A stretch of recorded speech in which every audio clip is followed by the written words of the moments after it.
Related to sampling are the terms replay and interpolation, where sampling took from the composition and the sound recording.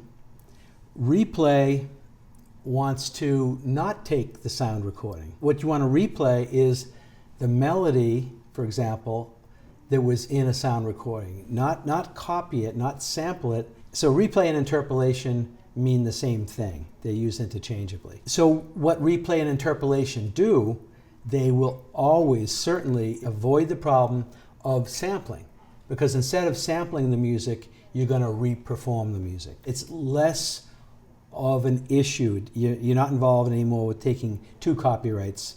You're taking the composition copyright, but not the sound recording copyright. Legally, it's less serious in some ways. To give an example of an interpolation, a replay causing a problem, Michael Jackson's first song on Thriller is called Wanna Be Startin' Something. The last 89 seconds of it, which is long, a minute and a half, you hear him and background singers, musicians, they're saying mama say, mama sa, mako sa. And they're saying that over and over and over, maybe 39 statements of it.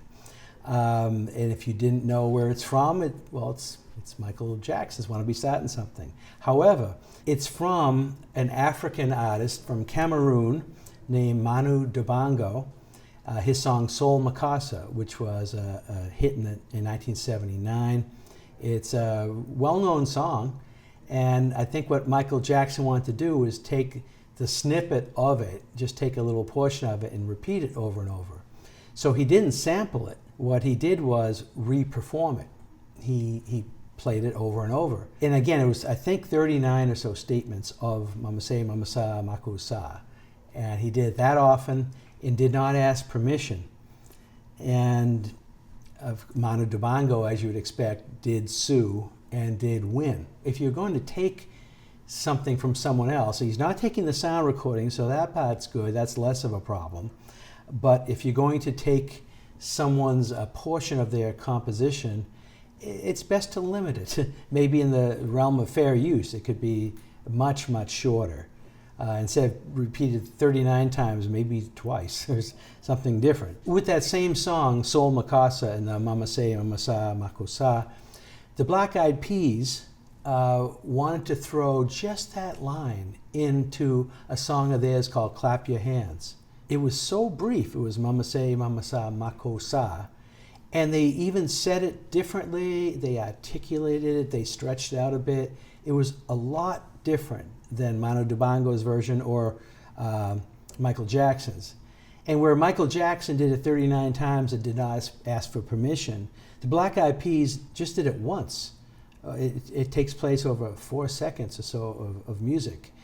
And they did ask permission and got permission to use it from the publisher and paid for it. They either asked permission because they were saying we don't want to get into trouble, Michael Jackson did, or they're paying tribute to Manu Dibango, because really it could have been easily considered fair use, because they just stated the phrase once and stated it differently. They gave transformative value to it. But it's one of those things that people have to decide. Do you want to try going fair use and not ask permission for a very brief excerpt? Do you want to risk a potential lawsuit?